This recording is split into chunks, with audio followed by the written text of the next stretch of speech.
दोस्तों इस वीडियो में बात करेंगे भारतीय दंड संहिता आईपीसी की धारा 420 और 417 में क्या अंतर है। बहुत ही महत्वपूर्ण अंतरों के बारे में बात करेंगे और बहुत ही सरल शब्दों में बात करेंगे।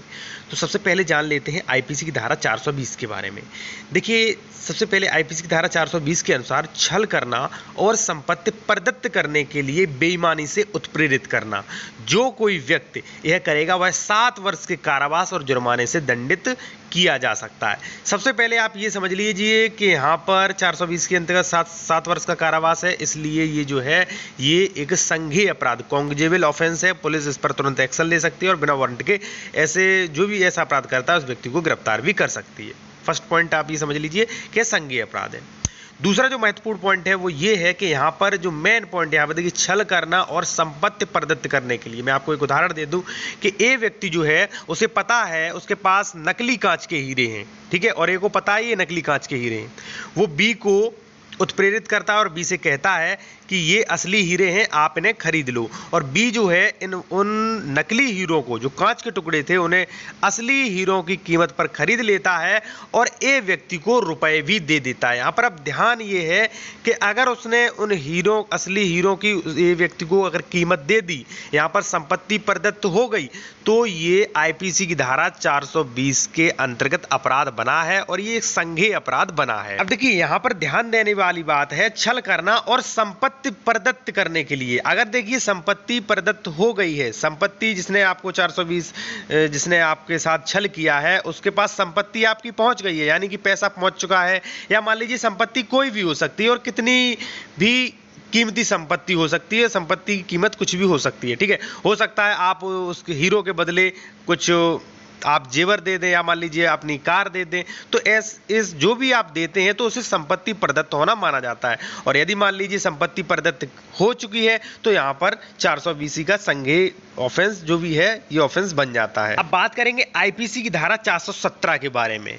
तो देखिए आईपीसी की धारा 417 कहती है कि जो कोई व्यक्ति छल करेगा वह दोनों में से किसी भांति के कारावास से जिसकी अवधि 1 वर्ष तक या जुर्माने से या दोनों से दंडित किया जा सकता है। तो देखिए यहाँ पर आईपीसी धारा 417 के अनुसार यहाँ पर 1 वर्ष का प्रावधान है। तो ये जो अपराध है ये संज्ञेय अपराध नहीं है, ये असंज्ञेय अपराध है। तो इस मामले का जैसे मान लीजिए कोई भी बात है तो पुलिस उसे बिना वारंट के गिरफ्तार करने का अधिकार नहीं रखती है। अब देखिए सबसे पहले तो इसमें इन दोनों में अंतर, सबसे बड़ा अंतर ये है कि 417 के अधीन जो अपराध किया गया है वह असंज्ञेय अपराध है और जो 420 के अंतर्गत अपराध किया जाता है वह एक संज्ञेय अपराध है।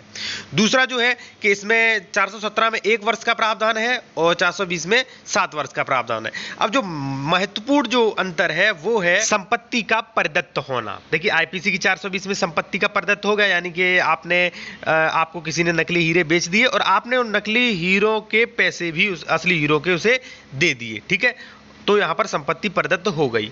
लेकिन आईपीसी की धारा 417 के अनुसार मैं आपको एक उदाहरण दे दूं कि मैंने अभी बताया था, जैसे मान लीजिए कोई व्यक्ति आपको नकली कांच के हीरे दिखाता है और आपसे कहता है कि आप ये हीरे खरीद लीजिए, ये हीरे असली हैं, और आप समझ जाते हैं कि ये मेरे साथ छल कर रहा है, ठीक है, तो ये आईपीसी की धारा 417 के अधीन अपराध हुआ, ठीक है। आप समझ गए कि ये छल कर रहा है और आपने मान लीजिए हीरे खरीद लिए लेकिन उसे हीरो के बदले में कोई भी संपत्ति नहीं दी है, तो ये जो ऑफेंस है वो आईपीसी की धारा 417 के अधीन आएगा और यहाँ पर उसे 1 वर्ष का कारावास या जुर्माने से दंडित किया जाएगा। तो दोस्तों अब आप समझ गए होंगे कि आईपीसी की धारा 420 और आईपीसी की धारा 417 में जो महत्वपूर्ण अंतर है वो है संपत्ति का प्रदत्त होना।